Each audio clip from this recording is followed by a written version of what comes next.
तो गाइस हमारे paid Telegram channel पर थ्रोन ऑफ सिल्क के सीजन 3 के 170 प्लस एपिसोड अपलोड हो चुके हैं। तो अगर आपको ज्वाइन करना है तो आपको लिंक डिस्क्रिप्शन बॉक्स और कमेंट बॉक्स दोनों जगह मिल जाएगा। लिंक पर क्लिक करिए, फ़ोन नंबर से लॉगिन करके पेमेंट कर दीजिए। तो चलिए बिना किसी देरी के आज की वीडियो की एक्सप्लेनेशन को स्टार्ट करते हैं। तो एपिसोड की स्टार्टिंग में दिखाया जाता है कि लिलिन, तानवार और जवान का आपस में बहस हो गया था, जिसके कारण लॉन्ग हाउचेन को मैजिक टेंपल के बॉर्डर से जाना पड़ा था। लॉन्ग हाउचेन रास्ते में चल रहा होता है, तभी वह लिनसिन से पूछता है, लिनसिन क्या तुम जानती हो कि आखिर ये लिलिन और तानवान के बीच में हुआ क्या है? मैंने तानवान की आंखों में बहुत ही अजीब सी फीलिंग देखी है। तो वहाँ पर लिनसिन कहती है हाँ वह दोनों लवर थे पहले। तो वहाँ पर लॉन्ग हाउचेन कहता है क्या लिलिन का वह तानवान लवर थी? उन दोनों के बीच में एक बहुत ही अजीब स्टोरी है। तो चलो मैं तुम्हें बताती हूँ। जैसे बचपन में ना जो लिलिन और तानवान थे वो आपस में खेला करते थे। तानवान लिलिन से थोड़ी सी बड़ी थी और एक दिन लिलिन के फादर कोई बहुत ही खतरनाक फायर मैजिक की प्रैक्टिस कर रहे थे, लेकिन उनमें कुछ गड़बड़ हो जाती है जिसके कारण वहां पर आग लग जाती है और उसकी माँ लिलिन को बचाने के लिए तुरंत बाहर फेंक देती है और दोनों आपस में जलकर मर जाते हैं। और इस घटना से लिलिन काफी ज्यादा डर चुका था।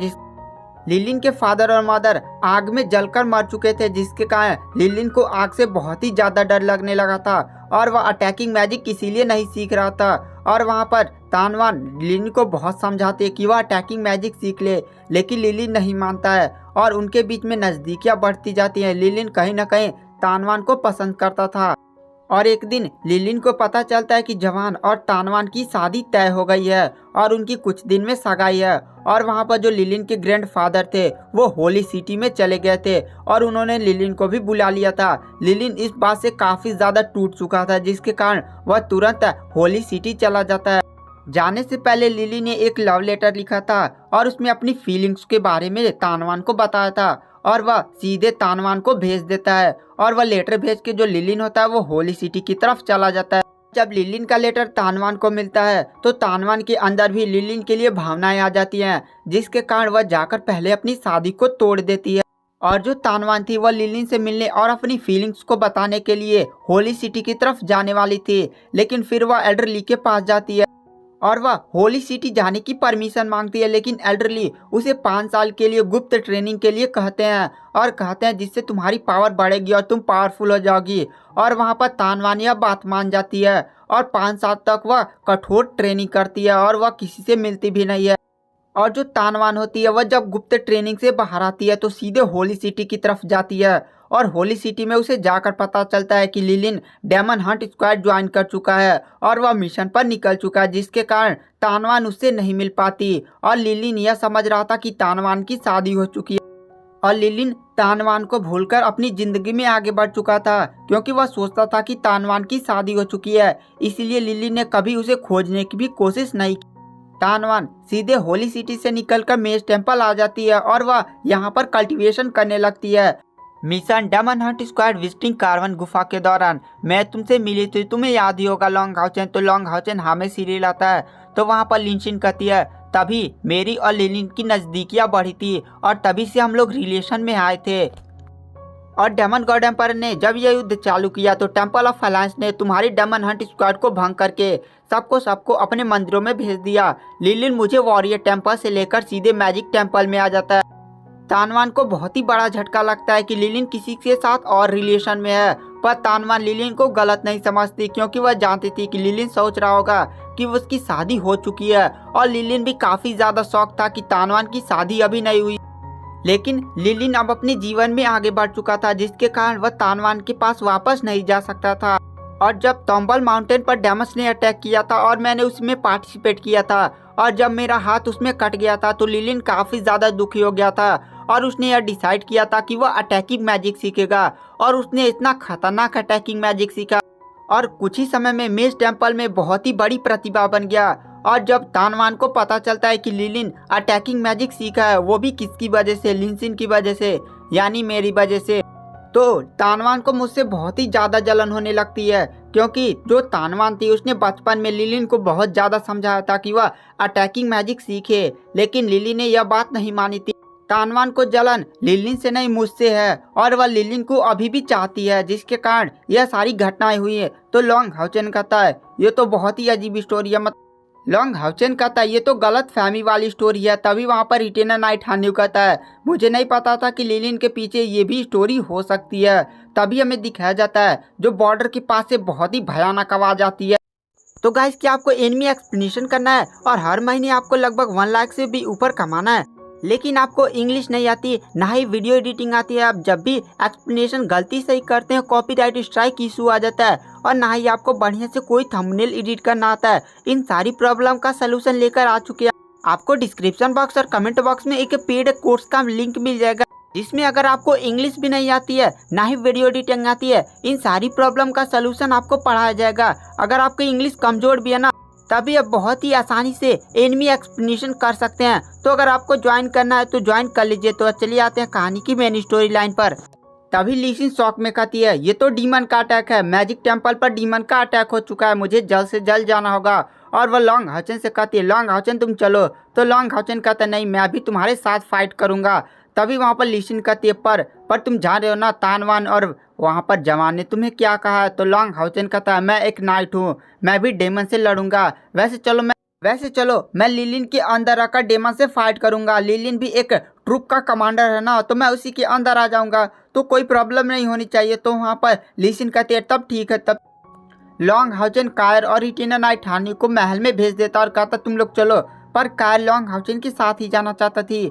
तब लॉन्ग हाउचेन कहता है मैजिक टेम्पल काफ़ी ज़्यादा पावरफुल है, मैं तो बस जा रहा हूँ, लगता है मुझे देखकर वहाँ पर खड़ा ही रहना पड़ेगा, शायद मैं फाइट करूँ या ना। वैसे मैजिक टेम्पल के पास बहुत ज़्यादा शक्ति है, तुम लोग चलो, ये सब बहुत ही आसानी से निपट जाएगा। रिटेनर नाइट हान्यू और कायर महल में चले जाते हैं। उसके बाद हमें दिखाया जाता है जो लॉन्ग हाउचेन होता है वह लिलिन के पास पहुंचता है। लिलिन लॉन्ग हाउचेन को देखकर काफ़ी ज़्यादा खुश हो जाता है। लिलिन को लॉन्ग हाउचेन के साथ लड़े बहुत ही समय हो चुका था और हमें डेमन सेना की तरफ दिखाया जाता है। पूरे 8 डेमन गॉड एम्परर अपनी पूरी आर्मी के साथ मेज टेम्पल पर आक्रमण करने आए होते हैं।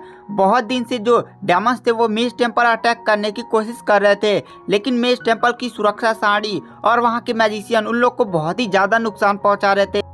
डेमन गॉड एम्परर का ये आदेश था कि इंसानों की शक्तियों को कम किया जाए, लेकिन मेज टेम्पल पर डीमन बहुत ही दबाव बना नहीं पा रहे थे, जिसके कारण मेज टेम्पल अभी भी बहुत ज़्यादा पावरफुल था।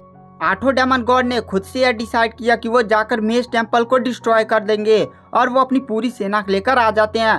तभी जो मेज टेम्पल के मैजिशियन होते हैं वो डेमन सेना पर अटैक करने लगते हैं। मेज टेम्पल के मैजिशियन काफ़ी ज़्यादा पावरफुल थे, जिसके कारण वो बहुत ही खतरनाक पूरी डेमन आर्मी में तबाही मचाने लगते हैं। कोई आग का गोला फेंक रहा था, तो कोई जमीन से पत्थर निकालकर उनके ऊपर फेंक दे रहा था, कोई आग लगा दे रहा था। ऐसे बहुत सारे अटैक हो रहे थे, जिसके कारण डेमन सेना कुत्तों की मौत मारी जा रही थी और वहां पर तांगवांग और जवान बहुत ही खतरनाक पूरी डेमन सेना में कहर बनकर टूट पड़े थे। मैजिशियन तो ऐसे मार रहे जैसे डीमंस चींटियों। तभी जो 8 डेमन गॉड होते हैं वह कहते हैं कि इन लोगों को मैजिक करने का बहुत ही ज़्यादा शौक है ना, चलो अपना मैजिक दिखाया जाए। 8 डेमन गॉड अपनी पिलर से एक मैजिक बनाने लगते हैं और इस मैजिक को देखकर सारे मैजिशियन तुरंत अपने अपने जगह पर रुक जाते हैं और कहते हैं ये तो हेल मैजिक है, ये बहुत ही ज़्यादा खतरनाक मैजिक है। इससे काला धुआं निकलता है और यह धुआं जिस इंसान के शरीर से टकरा जाता है उस इंसान की पूरी मांस आत्मा पूरी सबको डिस्ट्रॉय कर देता है, केवल हड्डियों को ही छोड़ता है। और तुरंत 8 डेमन गॉड इस हेल मैजिक को परफॉर्म कर लेते हैं और पूरा उनके डेमन पिलर से काला धुआं निकलने लगता है जो सीधे मेज टेम्पल की तरफ बढ़ा होता है। तभी वहाँ पर जितने भी मैजिशियन होते हैं वह तुरंत सुरक्षा साड़ी को एक्टिवेट कर देते हैं, लेकिन वह धुआं बहुत ही ज़्यादा पावरफुल होता है और एक ही अटैक में उनके सुरक्षा साड़ी को भी ख़त्म कर देता है। जितने भी मैजिशियन होते हैं तुरंत पीछे हटने लगते हैं और जो पावरफुल मैजिशियन होते हैं वो इसे रोकने की कोशिश करते हैं, लेकिन बहुत सारे लोग घायल होते जा रहे थे। बहुत सारे मैजिशियन मारे जाने लगते हैं जो लेवल 5 के थे और वहाँ पर जितने भी बैकअप टीम थी वह तुरंत मैजिशियन को वहाँ से हटाने की कोशिश कर रही थी। बैकअप टीम भी काफ़ी ज़्यादा घायल हो रहे थे। दरअसल मैजिशियन की बैकअप टीम लेवल 5 के नीचे वाली कल्टीवेटर से बनी। तभी तानवान शौक में कहती है ये तो हेल मैजिक है, इसे हम नहीं रोक सकते, इसे केवल हॉल मास्टर और मैजिक टेम्पल के बहुत ही बड़े बड़े एल्डर ही रोक सकते हैं। तभी वहाँ पर जो लॉन्ग हाउचन होता है तुरंत अपना स्टार निकालता है और तुरंत स्टार लाइट यूनिकॉर्न को समन करके उस पर बैठता है और सीधे आसमान की तरफ उड़ जाता है। लॉन्ग हाउचन तुरंत अपना divine snail of sun and moon की शील्ड निकालता है और तुरंत उसकी बॉडी से बहुत ही तेज प्रकाश निकलने लगता है। और इस नज़ारे को देखकर वहाँ पर जितने भी मैजिशियन होते हैं वो शॉक में हो जाते हैं और कहते हैं ये तो एक नाइट है, पर ये एक मैजिक कैसे परफॉर्म कर सकता है। दरअसल लॉन्ग हाउचन एक मैजिक परफॉर्म कर रहा था जो बहुत ही ज़्यादा कॉमन मैजिक है जिसका नाम है लाइट पैराडाइज। लेकिन लॉन्ग हाउचन की बॉडी से जो प्रकाश निकल रहा था वह इस मैजिक को इतना ज़्यादा पावरफुल बना दे रहा था कि वहाँ पर मैजिशियन काफ़ी ज़्यादा शॉक में थे। लॉन्ग हाउचन की डिवाइन स्नेल ऑफ शील्ड बहुत ही भयानक तरह से चमकने लगती है और उसमें से 7 रंग की रोशनी निकलने लगती है और तानवान कहती है ये तो एक दिव्य उपकरण है। और गाइस नॉर्मल बंदे केवल दिव्य उपकरण तक ही जानते थे, कोई अति दिव्य उपकरण तक नहीं जानता था। लॉन्ग हाउचन भी पहले अति दिव्य उपकरण के बारे में नहीं जानता था, उसे तो 9th होली गार्ड ने बताया था। उसके बाद लॉन्ग हाउचन की बॉडी से इतना भयानक प्रकाश निकलने लगता है कि हेल पैराडाइज के एकदम सारे प्रकाश को रोकने लगता है और लॉन्ग हाउचन बहुत ही खतरनाक उसकी स्पिरिचुअल एनर्जी कम होने लगती है। लॉन्ग हाउचन ने पूरे हेल पैराडाइज के धुएं को रोक दिया था, लेकिन लॉन्ग हाउचन अभी ज़्यादा पावरफुल नहीं था और वह ना ही एक परफेक्ट मैजिशियन था, जिसके कारण उसे इस हेल पैराडाइज के धुएं को रोकने में काफ़ी ज़्यादा प्रॉब्लम हो गई थी। लेकिन लॉन्ग हाउचन लगभग आधे घंटे तक हेल पैराडाइज के धुएं को रोक लेता है। इतने घंटे में जो बैकअप टीम थी उसने बहुत सारे मैजिशियन को जो घायल हो चुके थे इस धुएं से और जिनके हाथ कट चुके थे, जिनके